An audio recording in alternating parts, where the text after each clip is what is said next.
Oh, right. Yeah. This is a Patreon request from Mark. Andy Edwards is the channel. Was Frank Zappa really any good on guitar? Um, well, I already have my own opinions, but let's see what he has to say. This is meant to be good, and obviously we done the Tommy Mars interview. We done drummers of Zappa. Uh, so yeah. Let's see this. Let's go. Hello, welcome to this video, and on this video I'm going to be asking the question, how good really was Frank Zappa as a guitar player? Now, we know Frank Zappa's recorded some of the most virtuoso music ever seen in the history of rock music. The musicians in his band were amongst the best musicians ever to record in this style of music, absolute virtuosos, including guitar players like Steve Vai, Warren Cucurullo, Mike Keneally, all virtuoso guitar players.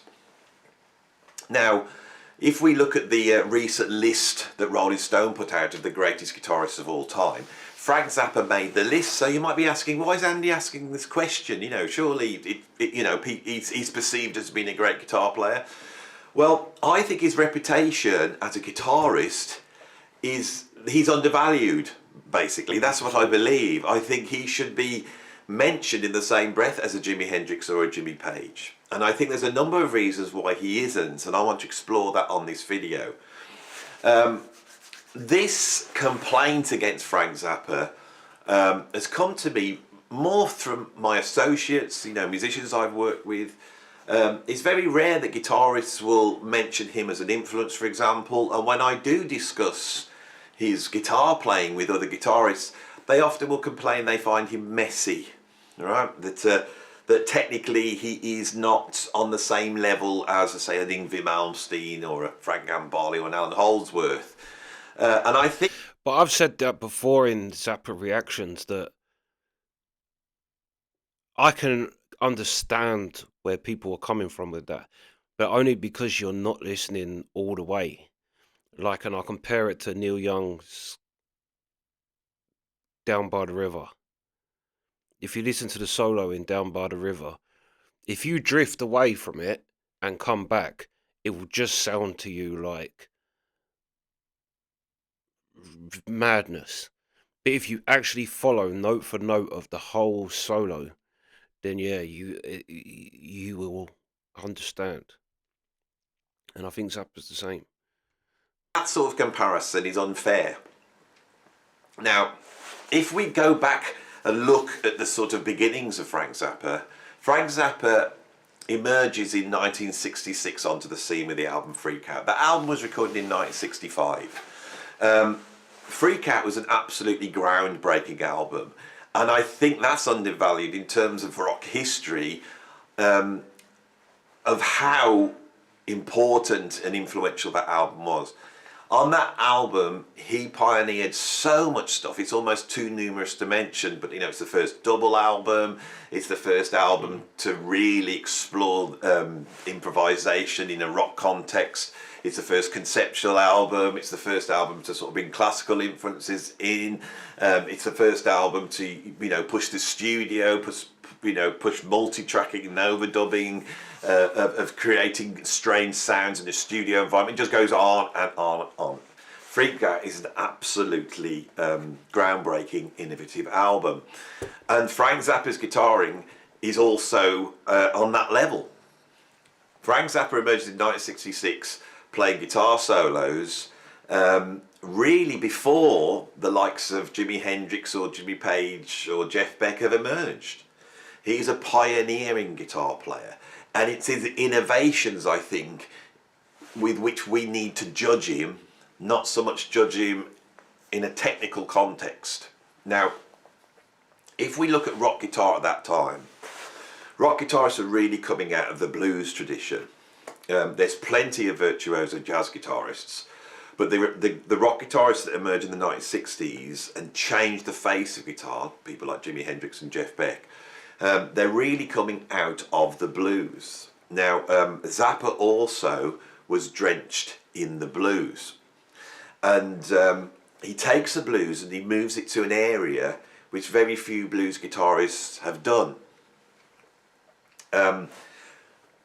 His first innovation, I think, is the fact that he puts the guitar centre stage. You know, very early on, he is playing very long improvised guitar solos. Those guitar solos contain the blues, but they also contain another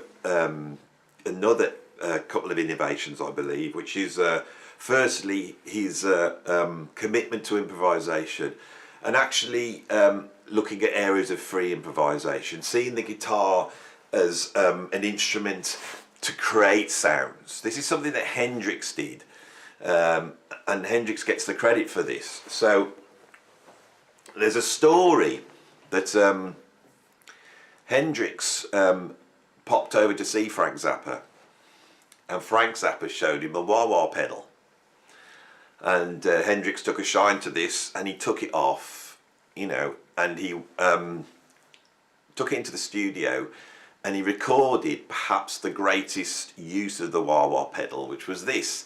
That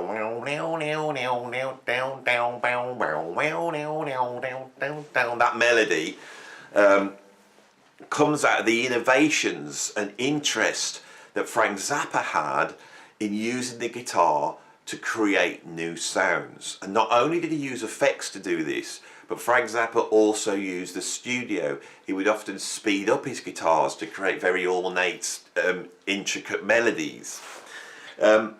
As his guitar playing develops, we see him exploring sound even more deeply, and he starts to develop a very overdriven, distorted sound, which is very beautiful. He is, I think, one of the great innovators of tone. And often on a Zappa album, when you hear someone like Steve Vai kick off on the guitar, his guitar sounds nowhere near the sort of majestic vastness of Frank Zappa's guitar. He really explored pickups, he explored amp setups, and this came from his great knowledge of the recording studio. Zappa was in a unique position in the history of rock music, because before he was signed, he owned a recording studio, Studio Z, which he took over in the early 60s, and he pioneered a very early 5-track recorder. So Zappa was experimenting with multi-tracking. Now, I'm going to do a video about multi-tracking, because when you look at the history of rock music, it seems aligned to the development of multi-track. So when we look at something like Sgt. Pepper in 1967, that album was recorded on 4 tracks, and that 4-track studio was one of the few studios at Abbey Road, and I think they did some recording at Trident, that had these sorts of machines. I think Sgt. Pepper was actually recorded with 2 4-tracks that were joined together. A couple of years later, Frank Zappa's making Hot Rats, and Hot Rats is recorded on a 16-track multi-track recorder, and this allows Frank to do so much more in the studio. Now, I mentioned Hot Rats because Hot Rats in 1970 is one of the first guitar-led albums. It's a guitar solo album. If we look at, say, what Jimi Hendrix or Jeff Beck's doing at that time, the closest we get to that with Hendrix was probably the Band of Gypsies, that was recorded the same year pretty much, recorded on New Year's Eve 1969. But with that album, it is still a collection of songs, although Machine Gun does have a very long extended guitar solo, and he's one of the most important guitar solos in the history of rock guitar. But Zappa was doing it that same year, and actually if you go back to Uncle Meat, he's doing it before. So Frank Zappa is one of the first guitarists to create guitar-led compositions. And I'm not on about the shadows, I'm not about someone playing the melody, I'm on about an improvised centerpiece. This is almost the beginnings of, you know, rock guitar playing. Now, as we can see, Zappa's an incredibly innovative guitarist at a time where we're seeing that certain guitarists emerge, and technically, if we were to put him against, say, a Jimi Hendrix or a Jeff Beck or an Eric Clapton, his virtuosity level is on par with those guitarists. In some ways, and with certain guitarists, even more so. Zappa's interest in modern classical music and his early role as a functional guitarist in his band meant that he was having to negotiate his own compositions, which at the time were the most complex compositions in rock music. So he must have had a level of virtuosity to get through those compositions. A lot of the time when you listen to Zappa albums, right up to the early 70s, he is playing the guitar in these incredibly complex compositions. He was blazingly fast. Now, the speed aspect of guitar playing, when you look at rock guitar, the actual history of that, which I think is where people judge Frank Zappa unfairly, because I think what they do is they look at the likes of a John McLaughlin or an Al Di Meola or Alan Holdsworth, and they compare him against that type of guitarist. Guitarists who are pioneering technique. Now, jazz guitarists, on the whole, were strict alternate picking guitarists, and when we listen to, you know, your Charlie Christians and your Barney Kessels and your Joe Pass, they're alternate picking and they're virtuosos at that. By the time we get to the 1960s, the session guitarists that were working at that time had that sort of technique, and as Frank Zappa famously said, if you really want to hear technique, you know, go and listen to Tommy Tedesco. Now, Tommy Tedesco was a session guitarist around in the 1960s, played on loads of pop tunes and could just absolutely play anything. And that was the sort of virtuosity that existed in the 1960s on guitar. The rock guitarists were not exploring that type of virtuosity. They were exploring something else. And Zappa's also exploring those things, which would be the use of blues improvisation, the use of distortion, feedback, you know, bending the notes. All these things are where we start with the technical aspects of guitar playing. So someone like Eric Clapton is a virtuoso guitarist, but he's a virtuoso guitarist in his understanding and ability to perform in that Chicago blues style, which is a certain thing. As guitaring develops, people like John McLaughlin bring in a different approach to alternate picking, and then in the early 70s we see all these very fast pickers. The legato approach of Alan Holdsworth doesn't really develop in guitar playing until perhaps the 1970s, Holdsworth being probably one of the main guys to really push legato playing. And then in the 1980s, Frank Gambale comes out, you know, with sweep technique. Now, Zappa is not of that period, so it's unfair to compare him with guitarists of that era. Zappa needs to be compared with your Jimmy Pages and your Ritchie Blackmores and your Jeff Becks. And I believe he's on par with those guitarists. And in certain instances, the things he's doing, which are playing long-form guitar solos, he is beyond them.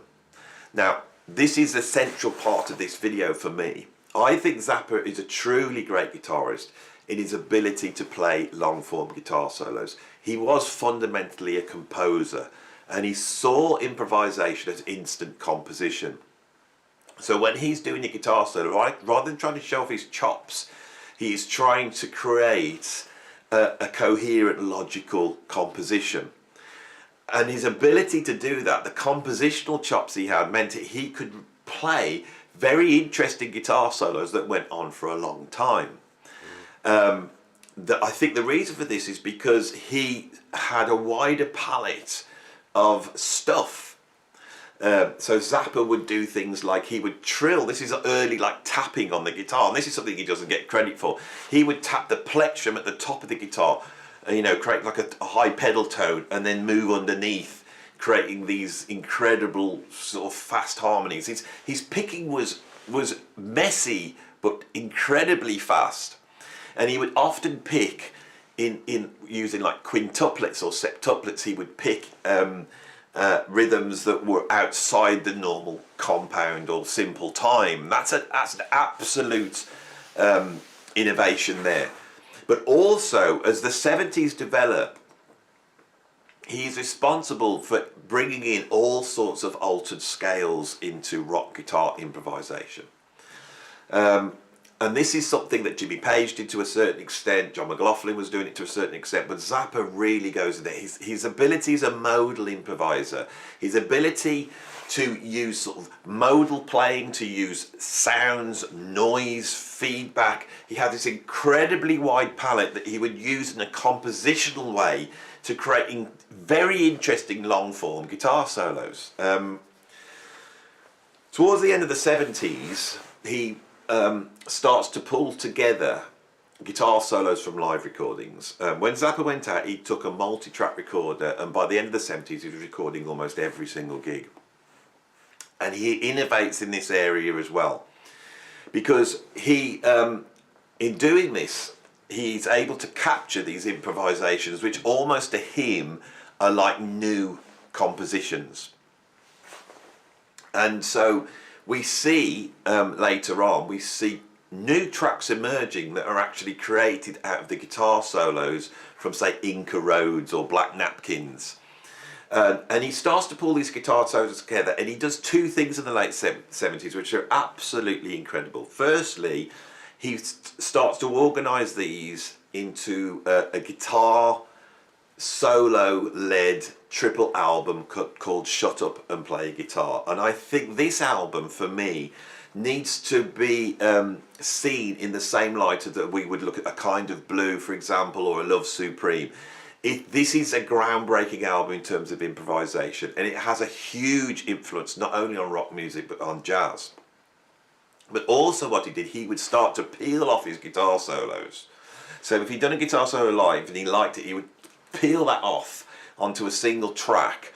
And then in the studio on albums like Shaky Bootsy and Joe's Garage, he would get the band to play, and he would drop this guitar solo in. You know, this means in the studio, the band would play, and at that point he would just fire this recorded guitar solo in for the musicians to improvise. Now, this is absolutely groundbreaking stuff, but of course, if we listen to most jazz fusion albums made now, that is precisely how they're made. It's very rare that musicians now will go in the room and play together and improvise together. What they're doing is they're layering their solos. And that's a different type of improvisation. Frank Zappa is an absolute pioneer of this. These two approaches for me are absolutely groundbreaking. So let's have a look at Shut Up and Play Your Guitar and just discuss the innovations on that album. So, well, we stop there, because this is kind of good to listen to him, because he has a knowledge of, do you know what I mean, Zappa's start to finish, whereas I still, even though I've done a lot of Zappa, I still do a lot from, like, I don't really know what year he, like, released things, and I don't know where things come in the Zappa timeline. But yeah, I always look forward to the requests from Shut Up and Play Your Guitar. And I do think, like, I mean, he's going way into different things that, like, recording techniques and things where Zappa was, like he's saying, a pioneer in things. But to just talk of his guitar playing, especially on something like Shut Up and Play Your Guitar, it's so inventive. It's so unique. And it's so interesting. Like I've said before, I don't understand how anybody can listen. Like, if you listen to Zappa, I don't understand how anybody could listen to Zappa and say he's boring. Now, you might not necessarily like what he's doing, but you cannot say he's boring in any kind of avenue of music. He's not. In the composing, in the words, in everything. But when it comes to his guitar playing, it's so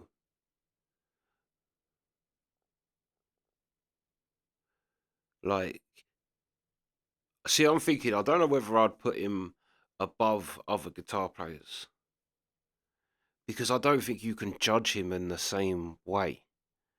It's not fair. It's like when Freddie Mercury gets given the best rock voice.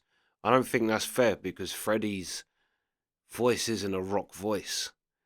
He uses his voice to sing rock songs. But like, yeah, with Zappa, yeah, his guitar playing is, you've never heard anything like it. And if you're a fan of guitar, but then to be fair, like, I do feel like Zappa is someone you need to listen to after you've done the groundwork of other musicians, like other guitar players, like your Hendrixes and all of them. Because if you listen to them and listen to like guitar players, then listen to Zappa, like he said, that he's using the blues. There's definitely blues and there's definitely rock, but he, again, I'll compare it to Freddie Mercury, whereas Freddie Mercury was bringing the kind of opera into rock and roll vocally. Zappa was kind of doing that in terms of guitar and bringing something like the other guitar players kind of don't have in their wheelhouse, because it's not typical for guitar. Maybe when they get older, they'll move into classical, but do you know what I mean? Like Zappa was, he knew his stuff as a kid, basically. So when you listen to Zappa as someone who listens to guitar players, you're hearing something of the same ilk of what you've heard, but done in a way you've never ever heard before.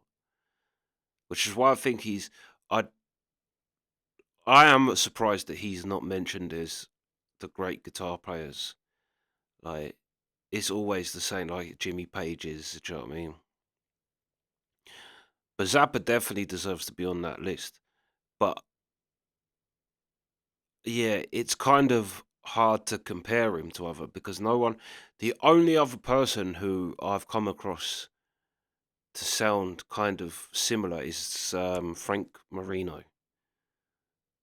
Hearing him play was like hearing Zappa, or the nearest I've ever heard anybody kind of get to how Zappa plays. And I think for people that say it's messy, I just don't think you're listening close enough,